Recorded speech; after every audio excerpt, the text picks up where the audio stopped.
Former slave Joseph Hayne Rainey entered the Capitol building as the first African-American member of the U.S. House of Representatives in December 1870. His great-granddaughter can only wonder what that was like for him. He was the only one, the only black man, Lorna Rainey told VOA. She was just 3 years old when family members began sharing stories about Joseph Rainey's place in history.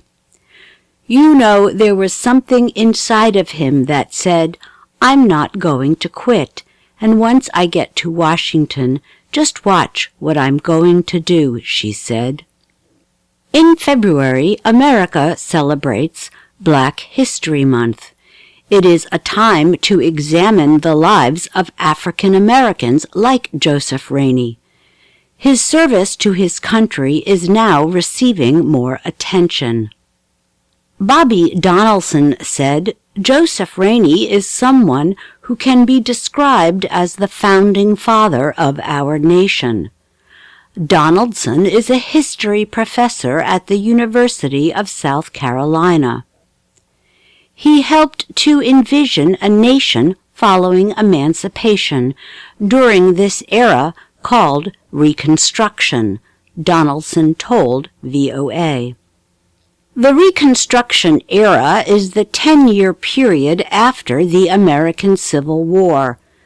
The United States struggled to reunite the North and the South, and to establish the legal rights of African Americans during that time. Joseph Rainey began his political career in 1866, after returning to the United States from Bermuda. He had fled to Bermuda during the Civil War. He was a member of the Republican Party, the party of Abraham Lincoln. He was elected to the South Carolina state legislature and helped write a new state constitution that defended the equality of citizens. One of the things that was a direct result of the 1868 Constitution was the notion of free public education for all citizens. Joseph Rainey helped to shape that, Donaldson said. He supported civil rights, education, and economic development. He served 9 years in Congress and influenced the political careers of some 15 African Americans who served in Congress during the Reconstruction era. Rainey was an early supporter of two important civil rights protections to the United States Constitution, the 14th and 15th Amendments. They guarantee full citizenship and the right to vote to former slaves.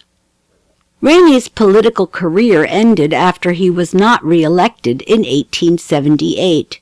Reconstruction was ending, and the southern states began to pass laws that enforced racial separation and took away the political gains of African Americans.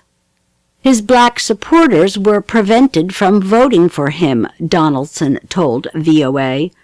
During that time, many black voters were threatened with violence. In his final speech to lawmakers in 1879, Rainey warned of trouble. African Americans across the South lost their positions, lost their land, and lost their power to vote, Donaldson said. Last year, the U.S. House of Representatives named a Capitol building room after Rainey and placed his portrait in the halls of Congress. Now he's getting the type of attention he rightly deserves, said Donaldson.